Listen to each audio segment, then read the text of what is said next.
Welcome to the Voices of the Valley, part of the Valley Hoops Insider webcast website. I'm Harry Schroeder. Glad to be with you today. And I've got my good friends Luke Martin from Southern Illinois and Joey O'Rourke from Indiana State. They're the play-by-play voices of those two teams. And they opened the tournament this week. Do you guys open the tournament? Yeah, you opened the tournament. This is so professional of me, the way I'm doing this. But they opened the tournament with a game against one another, and excited that you guys are with us today. I want to get into the basketball part in a minute, but I want people to get to know you a little bit better, folks that are on our website. You guys are cosmically connected, of course. Luke used to be the play-by-play voice of the Sycamores, moved on, and then Joey moved into that spot. Luke, you followed the great Mike Reese into Southern Illinois. Give us the shortened version of what it's like to follow a legend. Yeah, well, first off, you got to have appreciation from the fans, and you got to be at a place that truly understands the importance of what you do. And when you follow a guy who's been here for 45 plus years, when you look around Banterra Center, you see so many people with headphones in their ears. And same thing at Saluki Stadium during football, because Mike made radio such an important piece of the fabric at SIU in the Carbondale area. And it's because of the hard work he put in for 45 plus years. So, yeah, it's very lofty when you come someplace. But that was one of the reasons why it really intrigued me to come here, because I knew how much Mike cared about it. I didn't maybe quite understood how Saluki Nation in itself and the fan base truly was right there with them. Because when I got here, that was so eye-opening of it doesn't matter. You know, no doubt our basketball stuff is the most listened to out of all of our sports, but if I do an interview with Jin Sewell with softball, or Lance Rhodes with baseball, or Coach Orm with soccer, I mean, they gravitate towards that thing and they soak up anything Saluki athletics. And that for me is what has made this really enjoyable. But, you know, I had tremendous time at Indiana State with great people. I actually, got to know Joey well when I was in Terre Haute. I went on his show multiple times as the voice of the Sycamores, and have so many great memories, and think the world of Coach Graves and the type of man that he is, the sacrifices that he's truly made as a father to be such a huge impact in his daughters' lives. And so I have the utmost respect for him. But, in terms of me personally and the job here, it's been 2 wonderful years. It's hard to believe it's been 2 wonderful years already. There's been so much that has happened and transpired in the 2 years, but I've been very lucky. I've been very blessed to work for great people, and that's only continued here at my time in Carbondale. So, Joey, same question. What's it like to follow a legend at Indiana State? Yeah, that's what I was getting ready to say. I mean, I had to follow a legend in my own right. It's been good. It's been exciting. Obviously, getting the job last year and having the remarkable run for the whole season, winning 32 games, going to the NIT championship, seeing your first year was Tall Cotton, man. I mean, that was fun. Absolutely. And so, to back that up, it was going to be like, how do we do this? And obviously Josh Shirts leaves, but kind of like what Luke said, I mean, knowing how important Indiana State basketball is to the fan base. We were 3rd in the Valley in attendance this year, and they showed out 4,800 strong every single night. Luke got to see it on Sunday afternoon. But it is, and Luke said it, the people that have their headphones on, listening to the game inside the arena is so exciting. Luke, when he talks about how Southern Illinois, they're listening to everything basketball. If he's doing a podcast, or they're clamoring for that, and that is something that Luke set a standard for at Indiana State. Now, I'm not as blessed to be able to do as many social media things as Luke does with inside his job. But I mean, we started doing a weekly Matthew Graves show. And the people that come out and they listen to that, Luke knows these guys well, the Sonka boys, his boys that want to talk everything Indiana State athletics. And, these people, they're always wanting more. They're wanting as much as they can get, and that's one of the things that with my sports talk show going daily now, one of those things that was key was giving Terre Haute and the Wabash Valley a place to go and hear people talk about their Indiana State Sycamores. And, that's something that we've continued to do. And, people, you don't know how people are going to respond. Like Luke was a legend. Luke was, he emboldened himself in the community, and, people love Luke. I mean, shoot, Harry, you watch Luke walk inside Holman Center. There's no more than 25, 30 people that are coming up, giving him a high five, giving a hug, say we miss you here in Terre Haute. So, again, the people have really I'm appreciative of the way that they've accepted me in the community. I didn't know how it would go. But thankfully, it's been a good run, and looking forward to many more years of it. You guys both do great jobs. I've listened to both of you, and I'm critical of broadcasters. I don't know if you guys are. I listen. Why did they say that? Why did they do? And you guys do spectacular jobs.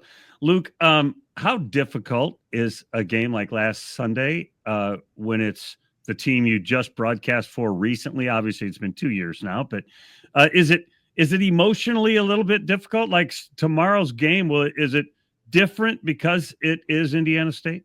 I think what Joey said, and he described it perfectly. Once you're in the game, Harry, you get lost in the game. The game's the easiest part, and honestly, the game's the best part because even though there's, Aaron Gray, Derek Vorse, and Jaden Daughtry, I still know from my time there and had those connections. But with everyone else, don't have a connection with them. Now last year was really, really hard, was much harder from that perspective because I spent most of the summer with that group. So even though Swope and Conwell and the guys that were new within that mix of the first year there, I got to build a lot of relationships with them in the summer. So that made that a little bit more difficult. But once you're in the game, you get lost in the game, and it's about doing your job. And I'm sure Joey and you, Harry, feel the same way.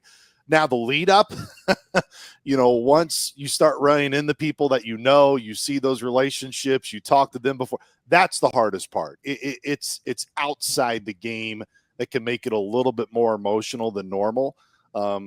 Personally, for me, I still watch a ton of Indiana State games because I think the world of Matthew Graves. I want them to do as well as they can when they don't collide with my current team in Southern Illinois. And that part of it does stink because I wish you could be at opposite ends of the bracket and you could cheer for both of the teams to do really well to get to the end and have a chance to play each other. And then you root for your own team when you get there. But I've not been in this business as long as any of those guys and coaches. They, of course, coach against friends all the time. It's nothing you truly look forward to, but it's just part of it. And then once you get into the game is, you hate to say a game is just another game, because this is Arch Madness. I mean, it's do or die. We all know when you walk in the Enterprise Center and just that specific Enterprise Center horn hits, when that hits for the final time and your season's over, it's a really tough thing to hear. So like all of those, and I know that's kind of a small little emotion there, but that to me is what comes to mind for this game. It's because, look, and both of these teams clearly when you're in the 8-9 game, your only hope to continue your season is to win this game and try to extend your stay into the weekend. Joey, I wanted to shift gears, and I found this out one of the 2 times I was in Terre Haute this year. Is like you're a media mogul, and tell us just a little bit about what you're doing there in Terre Haute, because there's multiple radio stations and different projects. It's so intriguing to me. Tell the folks that are watching about what you're doing. Yeah, absolutely. So 5 years ago, I bought my hometown radio station off of a hometown radio owner. And he still talks to people like you and me, Luke. I mean, he's this media conglomerate guy. Go ahead. It's amazing. Yeah. And so I bought that, and, I'd always wanted a sports talk station, and I had started a once a week sports talk show, which Luke was talking about, with Mike King, the former voice of the Indianapolis 500. And we were doing it on Thursday nights live from Show Me's. Well, fast forward to this past July, and an opportunity arose to where I could expand my market into the Terre Haute market and buy 3 stations. fast forward, did it. Got a classic country station, which is the flagship for Indiana State, 105.5, The Legend. The Legend. I always love the name of that station. Got an alt rock station, 92.7, and then took a light classic hit station that was on an AM with 2 FM translators. Since I already had the classic hits at my first stop in Marshall, I'm like, oh, this is a perfect opportunity to start a full-blown sports talk station. And we're a Fox Sports affiliate with Dan Patrick, Colin Cowherd, and then we do a live show 3 to 5. And we cover high school sports. One of the biggest things we do is we do Vigo County High School Game of the Week. So during football, we pick a Friday night. We'll pick one of the Vigo County teams, and we cover Northview the Knights every game. And then we cover two other teams in Illinois, Marshall and KZ Westfield, every game. And then our big one during Christmas, and this is a big one, and it's the First Financial Classic, 28 games, 4 days. We video stream every single game live. And so it's some people ask me, that's like handing a beer to an alcoholic right there. I mean, that's spectacular stuff. Yeah, it is. And people are like, how do you do it? It's like, because I'm doing what I love. And, the people in the Wabash Valley deserve the best coverage possible. And that's what I want to give. That's exactly what I want to do. And and it's been very rewarding so far. And again, we're only 8 months into this, maybe 9. I mean, maybe 9 months. I don't know. Time flies when you're having fun, or time flies when you're really tired. I want to get to the game itself in just a minute, but Luke, take us from what's it like, compare working with Josh Schertz and working with Scott Nagy. Yeah, well, much different personalities. Coach Schertz is, as Joey knows, because he got to work with him as well. Gosh, I mean, you show up with one question and your interview will go for about 5-10 minutes. And that's just Josh's personality. Yeah, he makes show prep easy. He makes show prep very, very easy. The pregame, the postgame conversations are always easy in that perspective. But this is why I've always told our fans, and I think our fans have gravitated towards Coach Nagy this year in this way. He's not a politician. Coach Nagy is not going to what he says to you is how he feels. And he will say it in his way. Sometimes he'll be very short and direct. Other times he's very wired after games. And that's why I tell our fans all the time, like in all coaches, I think are wired. I think Coach Nagy is just for this season, and this season has been hard. I mean, early on, Southern was not good. I mean, the first 4 league games for sure. Now, the 5th one, when they went on the road and played well at Belmont, even though they were 0-5, you felt much better after the 5th loss. The first 4 losses, when you're trailing by 21-plus points in all of those games, I mean, Southern was not close. And those were really tough on all of us. It was tough on Coach Nagy. It was tough on us because everybody is just searching for any sort of answers. But in terms of the personality piece of it, Coach Nagy is just very, very direct. He's not just going to get – sometimes you wish he could get on and, hey, let's focus on this positive from today. If it's a loss, he doesn't want any of that. And I understand that, and I get that because you are completely focused on the task at hand.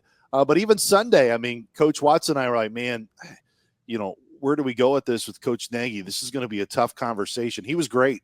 He was really good with us on Sunday in terms of just being like, look, this wasn't acceptable.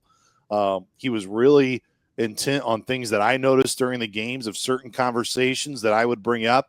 And he'd be more than willing to go there and say, hey, this is why I was talking about with the leaders at this time towards the end of the game, all those different scenarios. And that's where I pride myself on going to a lot of practices, Harry. Regardless of your personality of the coach, every coach is different.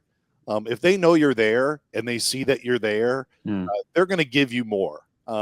Even if it's a coach that doesn't like to give a ton of information or really enjoys the interview process, they're going to give you more. And I hope with that this year, Coach Nagy respects that fact that he sees us there a lot. And I think that opens the door for us to have definitely, more productive conversations for our fans, because that's what it's about. It's about giving your fans insight, and it's about your fans truly understanding, because when you're at practice and you see so many things behind the scenes, you do your best to try to relay that with your coaches. You do that best to tell the story to your fans so they understand what's going on. Joey, compare working with Josh Schertz to working with Matthew Graves. Well, I mean, it's almost identical to what Luke Martin just said with Scott Nagy.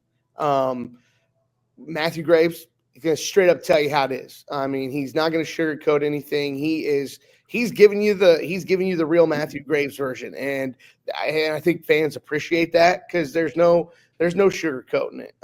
And so Matthew is such a joy to work with. I mean, here's the one thing I will say.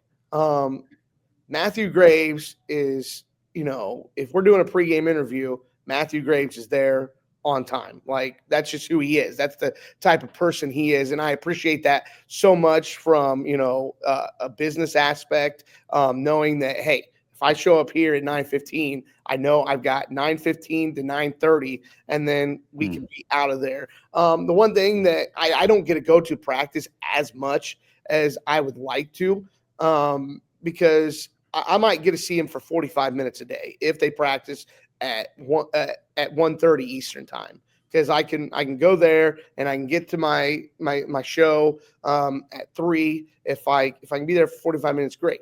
The thing with Josh Schertz is he liked to practice late, so there were plenty of times where you could go and you could sit and you could watch a whole practice. So I mean, those are a little bit of the different things. But Matthew Graves is a great interview. He makes show prep easy as well, no doubt about it. And just love the fact that he is so honest, and it makes everything so much easier. And most of the time, he's leading you right into your next question. Yeah, he's spectacular.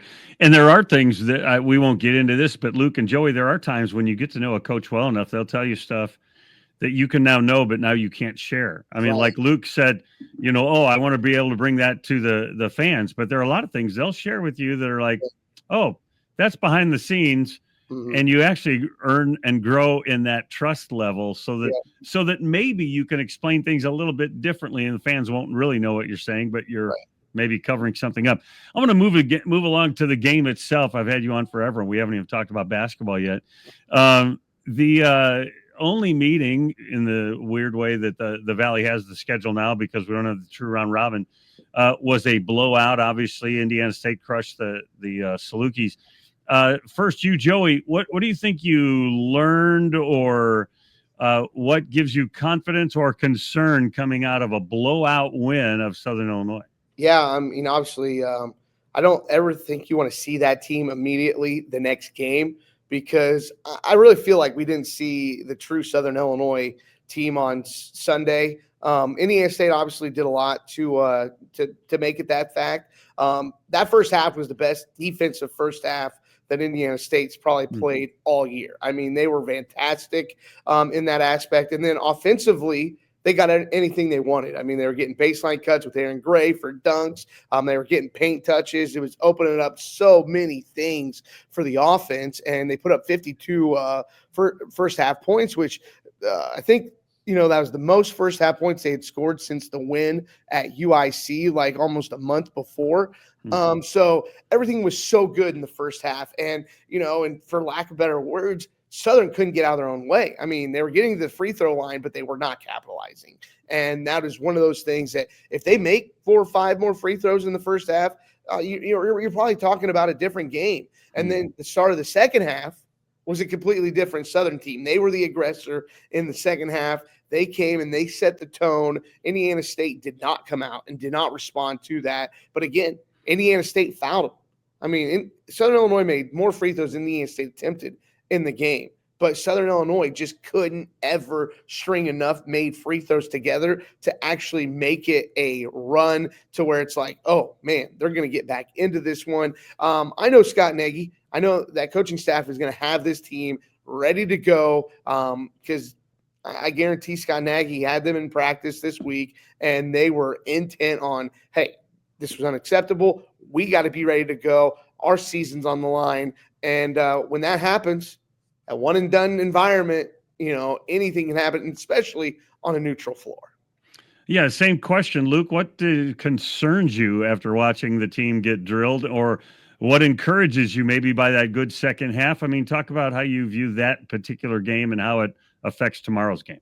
Well, thanks for bringing up so much trauma. Harry, you and Joey both. When he was describing the Aaron Gray dunks, I was just re-envisioning in my head of describing that for our listeners on Saluki Radio. But look, the biggest issue, there's been multiple things here down the stretch that's been a common theme. In the last 5 games, Southern has missed 48 free throws. They're shooting 61% at the line, and they're getting to the line at a higher clip than their opponents. That absolutely has to clean up. Now, even if they made their free throws, Sunday's game was still not even close. And I think that's what was frustrating from a Saluki perspective is they trailed by 21 at halftime. They have been so good. I think 7 of the last 9 games they have led at halftime. They've been typically the issue has been Southern hasn't been able to put 40 minutes together. They've at some point in time, even when they haven't started great, the Murray State first half wasn't a great first half, but then they played really well to come back in the second half. We were kind of, Coach Watson and I were like, all right, this is not a good first half, but we do expect this team to come out and make a run and throw a haymaker. And that haymaker just never came. And it was from the start. I think the other area that you look at for Southern this year, Jarrett Hensley is a big factor. Jarrett Hensley in the first half, no points, no rebounds, no assists, no steals, 2 fouls.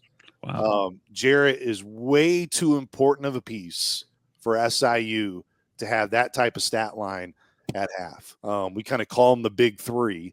I know everybody probably thinks they have some sort of a big 3, but Ali Deba, Kennard Davis, and Jarrett Hensley, 2 of the 3 can perform at a high level, and Southern can still have a good night. But when all 3 are connected, it's really tough to beat Southern Illinois. It's going to take a team's best effort. But out of all of them, I feel like Jarrett may be the most important one. I think it's 7 times this year where Jarrett Hensley has scored 5 or less points. Southern's never won when he has scored 5 or less. Doesn't mean he's got to be a double-double machine. He's got to get to the 15, 20-point mark. Like, that's not what I'm implying. But he has to be a factor in some way, shape, or form. And Jarrett knows that. I'm not saying anything that he doesn't know. But when he is absent, when he's not playing as big of a factor in games, that rears its ugly head. I think that showed clearly in the game on Sunday in Terre Haute. And there's many ways to look at it. I have been a part of teams, Harry, that have ended seasons so well. And you're like, man, this couldn't end any better. And then go to St. Louis and just lay an egg.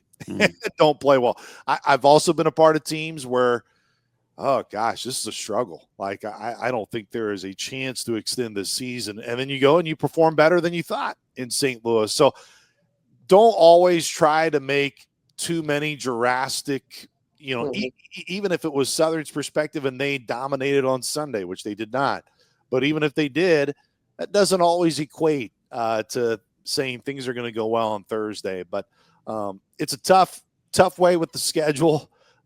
Really didn't like the fact that, the one of your one-offs is at the very, very end of the year. And then, of course, just to twist the knife even more, you get to see that team again on Thursday. You talked about Hensley. So, Luke, I'm thinking matchups. What is the matchup to watch in your mind? Like, is player v player or pace versus pace? Or is there one key thing you're looking for?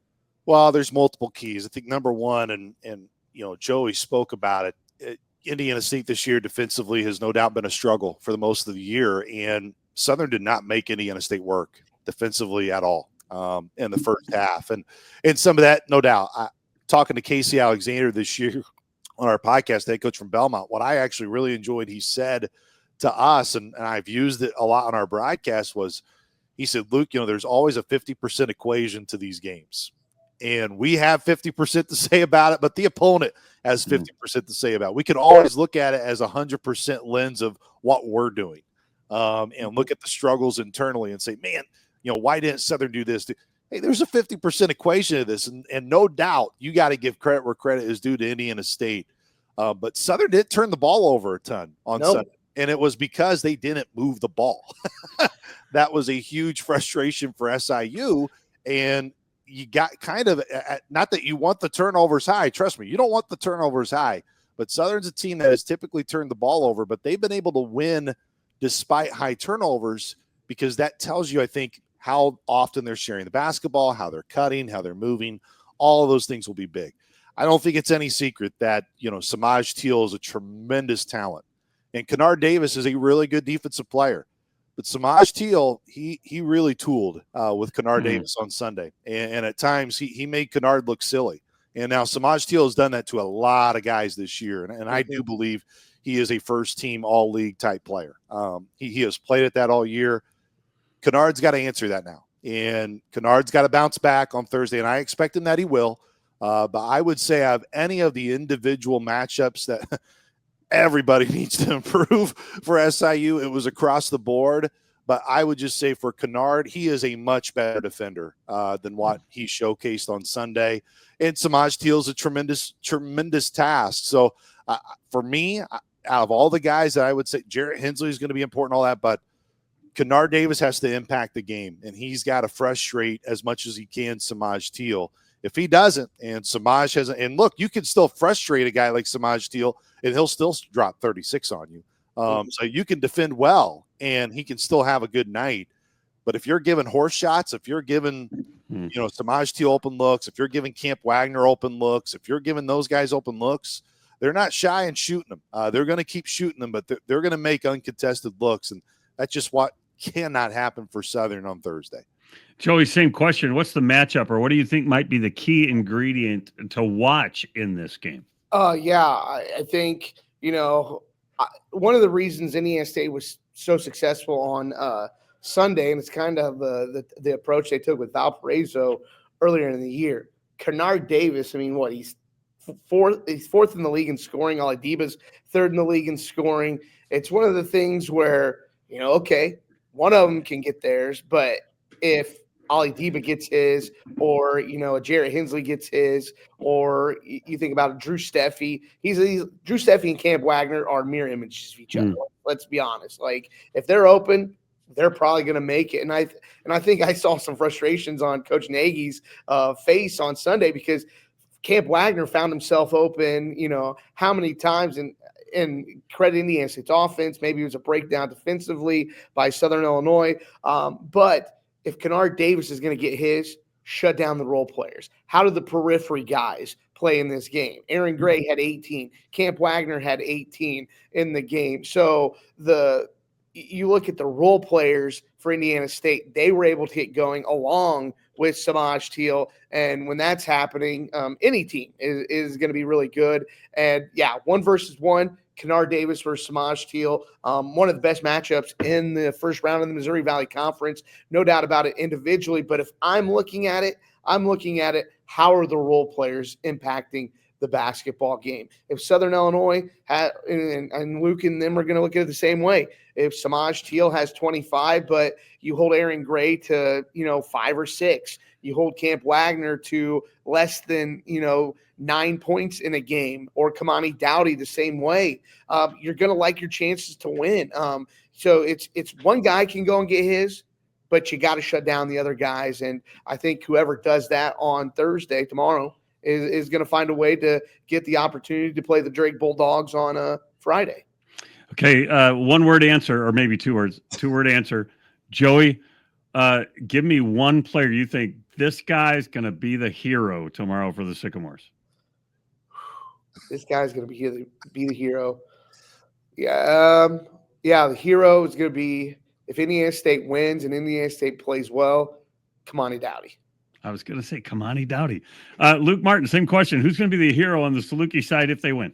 First of all, one word? Well, 2 words. Their first and last name. Look, Jarrett Hensley. If SIU is going to advance, if it's going to be a day to remember for Southern, as I said, Jarrett's very important to this team. So Jarrett Hensley.